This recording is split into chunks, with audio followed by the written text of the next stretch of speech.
ಬಾಳೆಹಣ್ಣು ಅತ್ಯಂತ ಉತ್ಕೃಷ್ಟ ಪೋಷಕಾಂಶಗಳನ್ನು ಹೊಂದಿರುವ ಹಣ್ಣುಗಳಲ್ಲಿ ಒಂದು. ಪೊಟ್ಯಾಷಿಯಂ ಅಂಶವನ್ನು ಅಧಿಕವಾಗಿ ಹೊಂದಿರುವ ಬಾಳೆಹಣ್ಣು ದೇಹದ ಆರೋಗ್ಯವನ್ನು ಉತ್ತಮವಾಗಿಡಲು ಹೆಚ್ಚು ಸಹಕಾರಿ. ಅದರಲ್ಲೂ ಜೀರ್ಣಕ್ರಿಯೆಯಲ್ಲಿ ಇದರ ಪಾತ್ರ ಹೆಚ್ಚಿದೆ. ಬಾಳೆಹಣ್ಣುಗಳಿಂದ ಇನ್ನು ಏನೆಲ್ಲ ಉಪಯೋಗವಿದೆ ಅಂತ ತಿಳಿದುಕೊಳ್ಳಿ.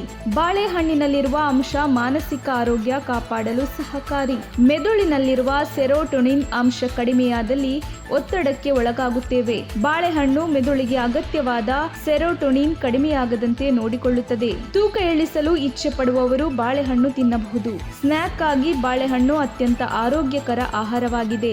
ದೇಹಕ್ಕೆ ಅಗತ್ಯವಾದ 12% ಫೈಬರ್ ಅಂಶದ ಅವಶ್ಯಕತೆಯನ್ನು ಪೂರೈಸುತ್ತದೆ. ಇದರಲ್ಲಿ ಹೆಚ್ಚು ಮೆಗ್ನೀಷಿಯಂ ಹಾಗೂ ಪೊಟ್ಯಾಷಿಯಂ ಹೆಚ್ಚಿರುವ ಕಾರಣ ಮೆದುಳನ್ನು ಹೆಚ್ಚು ಕ್ರಿಯಾಶೀಲವಾಗಿರಿಸಲು ಬಾಳೆಹಣ್ಣು ಸಹಕಾರಿ. ಅಲ್ಲದೆ ಮೂಳೆಗಳಿಗೆ ಬೇಕಾದ ಕ್ಯಾಲ್ಸಿಯಂ ಅಂಶವನ್ನು ಬಾಳೆಹಣ್ಣು ಒದಗಿಸುತ್ತದೆ. ಇದರಿಂದ ಮೂಳೆಗಳು ಸದೃಢವಾಗುತ್ತದೆ. ದಿನಾಲೂ ಒಂದು ಬಾಳೆಹಣ್ಣು ತಿನ್ನುವುದು ಆರೋಗ್ಯಕ್ಕೆ ಒಳ್ಳೆಯದು. ಜೀರ್ಣಕ್ರಿಯೆ ಸೇರಿ ದೇಹದ ಎಲ್ಲಾ ಭಾಗಗಳಿಗೆ ಅಗತ್ಯ ಪೋಷಕಾಂಶಗಳನ್ನು ಒದಗಿಸುತ್ತದೆ. ಬಾಳೆಹಣ್ಣು ಅತ್ಯಂತ ಉತ್ಕೃಷ್ಟ ಪೋಷಕಾಂಶಗಳನ್ನು ಹೊಂದಿರುವ ಹಣ್ಣುಗಳಲ್ಲಿ ಒಂದು. ಪೊಟ್ಯಾಷಿಯಂ ಅಂಶವನ್ನು ಅಧಿಕವಾಗಿ ಹೊಂದಿರುವ ಬಾಳೆಹಣ್ಣು ದೇಹದ ಆರೋಗ್ಯವನ್ನು ಉತ್ತಮವಾಗಿಡಲು ಹೆಚ್ಚು ಸಹಕಾರಿ.